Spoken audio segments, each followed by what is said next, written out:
Majelis Hakim menemukan hubungan kausal yang dapat dilacak dengan jelas melalui rangkaian berikut bahwa terdakwa selaku Menteri menerbitkan Peraturan Menteri Pendidikan dan Kebudayaan Nomor 5 Tahun 2021 yang mengunci spesifikasi Chrome OS dalam pengadaan Chromebook senilai lebih dari 1,5 triliun sehingga Google sebagai pemilik lisensi Chrome OS menjadi satu-satunya pihak yang diuntungkan secara fundamental dan kebijakan tersebut bahwa Google kemudian merealisasikan investasi ke PT Aplikasi Karya Anak Bangsa sebesar 69 US dollars pada Agustus 2021 yang terjadi beberapa bulan setelah peraturan menteri tersebut diterbitkan sebagai bagian dari total investasi mencapai 786.000 US dollar sekian, bahwa korelasi temporal dan substansi antara penerbitan kebijakan menguntungkan Google dengan aliran investasi Google ke ekosistem korporasi terdakwa ini bukan kebetulan melainkan perwujudan nyata dari tujuan menguntungkan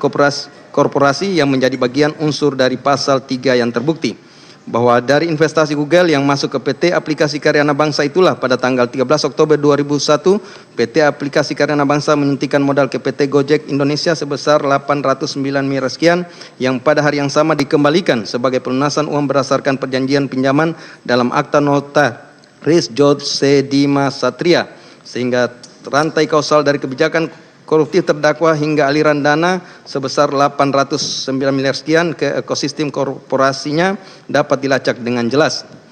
Menimbang bahwa di samping hubungan kausal utama tersebut terdapat 7 dasar hukum tambahan yang secara kumulatif semakin memperkuat dan membenarkan pembebanan uang pengganti sebesar 800 miliar sekian kepada terdakwa.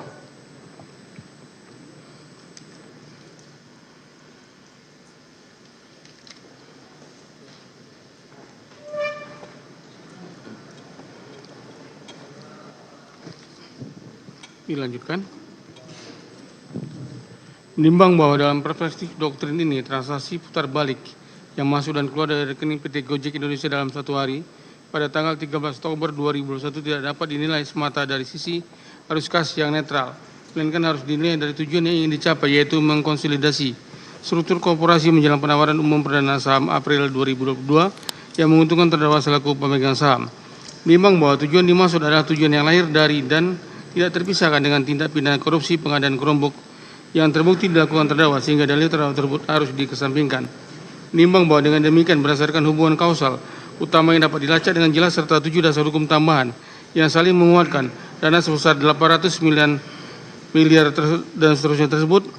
memenuhi seluruh syarat sebagai harta yang diperoleh dari tindak pidana korupsi sebagaimana pasal 18 ayat 1 huruf B Undang-Undang Nomor 31 tahun 1999 junto Undang-Undang Nomor 20 tahun 2001 tentang pemberantasan tindak pidana korupsi, sehingga permohonan penuntut umum adalah atas jumlah ini beralasan hukum dan patut dikabulkan untuk dibebankan kepada terdakwa.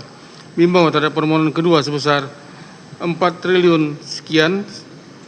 yang didalilkan sebagai peningkatan harta kekayaan yang tidak seimbang berdasarkan laporan harta kekayaan penyelenggara negara tahun 2022 dan mekanisme pembalikan beban pembuktian pasal 37 dan pasal 37A Undang-Undang Tipikor, Majelis Hakim memahami semangat memaksimalkan pemulihan keuangan negara yang melandasinya. Namun semangat tersebut harus berjalan dalam koridor azas legalitas, kepastian hukum dan proporsionalitas. Menimbang bahwa permohonan ini tidak dapat dikabulkan sebagai uang pengganti dalam perkara akuon dengan 5 alasan yang berdiri sendiri maupun bersama-sama. Bahwa alasan pertama, pasal 37 ayat 2 hanya menyatakan menimbang bahwa berdasarkan seluruh alasan ini permohonan uang pengganti sebesar 4 triliun sekian tidak dapat dikabulkan dalam perkara akuo bukan karena menyangkal keberadaan harta tidak seimbang, melainkan karena jalur hukum yang dipilih tidak tepat, dan oleh karenanya Majelis Hakim merekomendasikan agar penyidik pada Kejaksaan Agung Republik Indonesia melanjutkan penelusuran harta dimaksud melalui penyidikan tindak pidana pencucian uang dengan tindak pidana asal pasal 3 Undang-Undang Tipikor yang telah terbukti sebagaimana putusan ini. Menimbang bahwa Majelis Hakim perlu menegaskan bahwa persoalan perpajakan personal terdakwa yang sempat mengemuka dalam pemeriksaan meliputi dasar pengenaan pajak yang tercatat pada kolom penjualan saham di Bursa Efek dalam surat pemberitahuan tahunan, mekanisme pemecahan saham atau stock split maupun realisasi nilai saham melalui penawaran umum perdana, seluruhnya merupakan realisasi nilai saham pribadi terdakwa dalam kedudukan selaku pemegang saham pendiri yang terpisah dan berbeda sumbernya dari aliran dana korporasi sebesar 809 miliar rupiah tersebut yang menjadi dasar pembebanan uang pengganti dalam perkara akuo. Bahwa pemeriksaan ini perlu Majelis Hakim tegaskan agar tidak menimbulkan kekaburan oleh karena uang pengganti sebesar 809 miliar sekian rupiah tersebut tidak bersumber pada transaksi saham pribadi terdakwa, melainkan pada aliran dana yang masuk dan keluar dari rekening PT Gojek Indonesia pada tanggal 13 Oktober 2021 yang berhubungan dengan kebijakan pengadaan yang telah terbukti, sehingga penilaian atas objek perpajakan saham pribadi terdakwa sama sekali tidak menyentuh, tidak mengurangi, dan tidak menggugurkan dasar pembebanan uang pengganti dimaksud, bahwa adapun harta kekayaan terdakwa yang tidak simbang sebagaimana telah majelis hakim uraikan ditempatkan pada jalur penelusuran tindak pidana pencucian uang dan bukan sebagai dasar pembebanan uang pengganti dalam perkara akuo.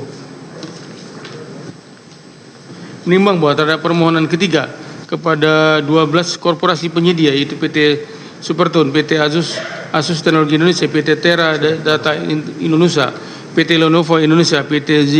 Zerexindo Mandiri Buana, PT Hewlett Packard Indonesia, PT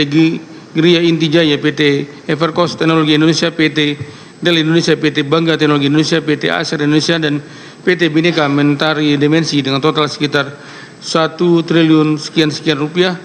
Majelis hakim berpendapat permohonan ini tidak dapat dikabulkan dalam perkara akuo karena korporasi tersebut tidak diajukan sebagai terdakwa dalam perkara ini, bahwa azas legalitas dan azas tiada pidana tanpa kesalahan sebagaimana tercermin dalam pasal 36 Undang-Undang Nomor 1 Tahun 2023 tentang Kitab Undang-Undang Hukum Pidana Baru menuntut bahwa pidana hanya dapat dijatuhkan kepada subjek hukum yang menjadi terdakwa dan memperoleh kesempatan penuh untuk membela diri.